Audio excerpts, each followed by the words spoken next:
കുരങ്ങനും മുതലയും. ഒരു വലിയ നദീതീരത്ത് നല്ല മധുരമുള്ള ചക്കപ്പഴം വിളയുന്ന ഒരു പ്ലാവുണ്ടായിരുന്നു. ആ മരത്തിലായിരുന്നു ചിന്നു എന്ന കുരങ്ങന്റെ താമസം. ദിവസവും ചിന്നു ഇഷ്ടം പോലെ പഴങ്ങൾ കഴിച്ചു.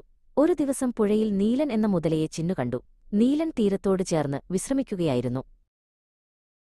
ചിന്നുവിന് കളി തോന്നിയപ്പോൾ അവൾ ഒരു ചക്കപ്പഴം നീലനെറിഞ്ഞുകൊടുത്തു.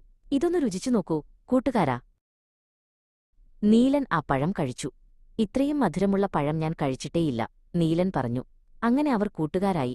ദിവസവും നീലൻ പഴം കഴിക്കാനെത്തി. വീട്ടിലെത്തിയ നീലൻ തന്റെ ഭാര്യയോട് ചിന്നുവിനെപ്പറ്റി പറഞ്ഞു. ഈ കുരങ്ങൻ കഴിക്കുന്നത് വളരെ മധുരമുള്ള പഴങ്ങളാണെങ്കിൽ അവന്റെ ഹൃദയം അതിലും മധുരമുള്ളതായിരിക്കുമല്ലോ. ഭാര്യ പറഞ്ഞു. പിറ്റേന്ന് നീലൻ ചിന്നുവിന്റെ അടുത്തേക്ക് പോയി. എന്റെ ഭാര്യ നിങ്ങളെ അത്താഴത്തിന് ക്ഷണിച്ചിട്ടുണ്ട്. പുറംകടവിൽ പോകാൻ എന്റെ മുതുകിൽ കയറിക്കോളൂ, നീലൻ കള്ളം പറഞ്ഞു.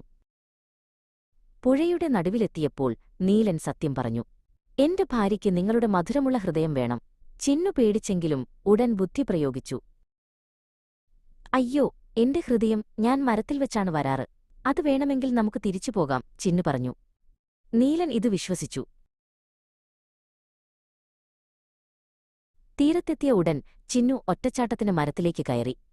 വിഡ്ഢി, ഹൃദയം ശരീരത്തിൽ നിന്ന് വേർപെടുത്തി വെക്കാൻ കഴിയുമോ? നീ ചതിയനാണ്, അവൾ വിളിച്ചു പറഞ്ഞു. ചതി മനസ്സിലാക്കിയ നീലൻ നാണം കെട്ട് തിരികെ പോയി. ചിന്നു അന്നുമുതൽ ആരുമെത്താത്ത മരത്തിന്റെ മുകളിൽ സുരക്ഷിതയായി സന്തോഷത്തോടെ ജീവിച്ചു.